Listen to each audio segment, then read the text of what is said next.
Greetings and salutations, my friend. It is IwasBlackace here.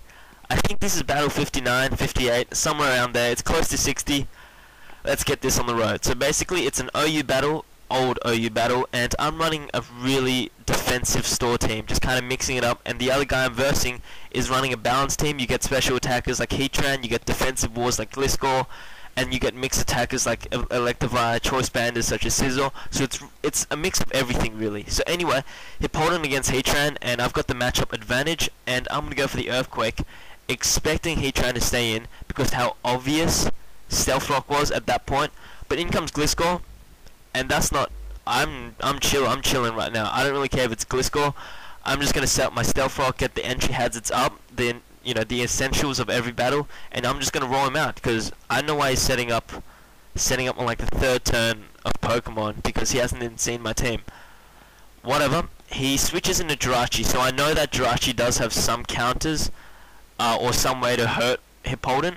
So basically, I'm just gonna shuffle his team around, get some information, spread the love of entry hazards, and in comes Gengar, which was slightly more problematic, but I wasn't really that afraid, and I didn't want to switch out just in case it did set up a sub, and I kind of expected Jirachi to come back in, so I just kept roaring. So at this stage, I know this guy is pissed off just because he's seen one Pokemon and I've just been shuffling his guys around.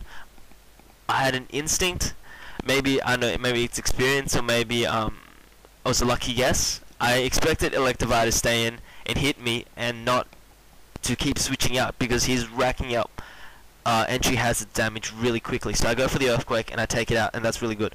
In comes Jirachi, and this Jirachi has been trying to get in a lot. So I decide not to roar, and I'm just gonna go for the Earthquake, just to get some damage in there and just see what this Jirachi, what it's doing. So I get the Choice Scarf, which is pretty bad, but he's going to set up some Stealth Rock. He sacrifices Jirachi to get entry hazards up, and I'm just going to take it out with Earthquake. So I'm a bit surprised why he didn't switch into Gengar at that point, because I am Choice Scarfed, and just because Jirachi is not something you want to throw away, because it does pack really nice speed at 328, I believe. But in comes his Gliscor, and I switch into my Gyarados hoping to get Intimidate off, but he has Hyper Cutter, which pretty much confirms this is, Sword Stance, Agility, Boost Up, Bulk Up, whatever, and then Baton Pass or Hit with Stone Edge, Earthquake, Gliscor. So once again, to keep in with this stallish defensive theme, I do have Roar on this Gyarados. It's supposed to come in, roar out or hit with Waterfall, and then rest up, and then keep sleep talking, etc., etc. So I know Gengar is coming in just for the Thunderbolt, and I switch into Grenade to really try Sponge to hit, but it hurt like hell actually. So I'm gonna switch back into my Tyranitar, see if he has Focus Blast, and he misses the Focus Blast, which was huge. I didn't expect him to use it just because how much Thunderbolt did, and I'm not even gonna lie, that Focus Blast miss was huge, just because I got to keep a free Tyranitar out of it, and I pursued and I take it out. So I'm guessing this is Choice Band or Choice Scarfed or something, but in comes Heatran. He Earth Powers, trying to do some damage to T-Tar. I switch into Hippowdon with the Scarf, and I'm gonna be rocking some Scarf Roar. Fuck yes, that is the win. Scarf Roar for the win. But I expected the switch out, that's why I kind of went for the Roar. And just to, once again, scout his team, spread the love of entry hazards, etc., etc. So Thomas goes down, finally, after taking MVP of this match, man. He was just the boss. He was so boss. So I send in Blissey, just because I know Heatran can't really touch me unless he explodes, and if he does, I'm cool with that because I'm up in Pokemon, and I already have another special war, or kind of a special war in Tyranitar, so I'm not that scared. In comes his Gliscor, and I Toxic it, which is pretty much putting that thing on a time bomb, because I know. Oh, okay, he has Lumber. Okay, I take that back.